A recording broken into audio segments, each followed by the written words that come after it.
আসসালামু আলাইকুম রহমতুল্লাহি ওয়া বারাকাতুহু। আশা করি আল্লাহর রহমতে আলহামদুলিল্লাহ আপনারা সবাই ভালো আছেন। আমিও খারাপ ভালো মিলিয়ে ভালোই আছি। সকালবেলা গাছ থেকে শাক তুলছিলাম, তো মনে হলো আপনাদের সাথে একটু শেয়ার করি। আলহামদুলিল্লাহ দেখেন এখানে কিন্তু অনেক ধরনের শাক আছে, লাল শাক, পুঁই শাক, আলু শাক। তো দেখা যায় আমি এবং লাউ গাছও লাগিয়েছি আমি, যেটা এখানে কুমড়ো গাছের বীজ ফেলেছিলাম, আবার যে ড্রাগন ফ্রুট গাছ। তো আমি এখন কিছু লাল শাক তুলবো। তো মাঝে মাঝে এটা খেতে ইচ্ছা করে, কিন্তু অস্ট্রেলিয়াতে পাওয়া যায় না। তো দেখা যায় আমি টপের ভিতরে বাংলাদেশ থেকে যখন বীজ এনেছিলাম ওই বীজগুলো ছিটিয়ে দিই। তো ওই দেখা যায় প্রত্যেকবার যখন শাক হয় একটা গাছ রেখে দিই বড় হওয়ার জন্য।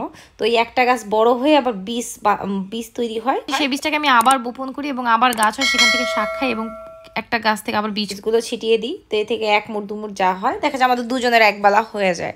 জাস্ট একটু দেশি মানে স্বাদ একটু জিহ্বায় লাগানো, আর কিছু না।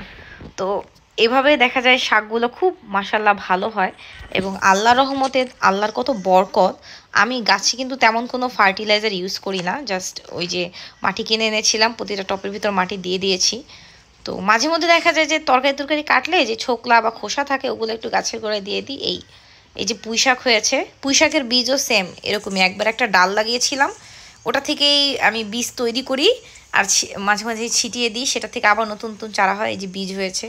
তো এই যে যে চিকুন চিকুন ডালপালাগুলো বড় হয়েছে এগুলো নিব।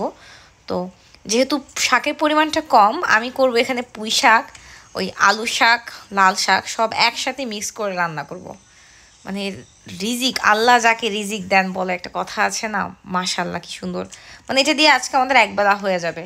এবং আমি প্রতিবার যেভাবে করে মানে রান্না করি এত মজা, মানে বাংলাদেশে যে বাজার থেকে শাক কিনে রান্না করতাম সেই শাকেও আমি এত মজা পেতাম না। আলহামদুলিল্লাহ এখানে যেভাবে একটা আগ্রহ বা মজা কাজ করে, একদম টাটকা সতেজ শাক। তো এখানে আমি কিছু চিংড়ি মাছ নিয়েছি, যা সিম্পলভাবেই রসুন মরিচ পেঁয়াজ দিয়ে একটু ডাল অ্যাড করে শাকটাকে কষিয়ে রান্না করে নিই এবং খেতে খুবই মজা হয়। খুবই সিম্পল রেসিপি, কিন্তু স্বাদ অনেক ভালো, কারণ হচ্ছে যে গাছের যে একটা টাটকা ফ্লেভার থাকে। তো দেখা যায় দেশে থাকতে আম্মু ফোর্স করতো শাক খাওয়ার জন্য, কিন্তু এখানে দেখা যায় আগ্রহতে নিজেই রান্না করে খাচ্ছি। আলহামদুলিল্লাহ ছোট্ট টবের ভিতরে এই ভিনদেশে এসেও শাক চাষের পূর্ণ অনুভূতি নিয়ে ফেলেছি এবং ফেলছি। এবং আল্লাহ সুবহানাহু ওয়া তাআলার উপর ভরসা করলে তিনি কখনোই ফিরিয়ে দেন না। আসলে যার চাহিদা যত কম তিনি তত বেশি সুখী। এবং 5 জন লোক আমাকে নিয়ে কি মন্তব্য করলো তাতে কখনোই আমার সুখ নির্ভর করতে পারে না। সবাই ভালো থাকবেন, আল্লাহ তাআলা সবার উপর রহমত বর্ষণ করুক। আল্লাহ হাফেজ।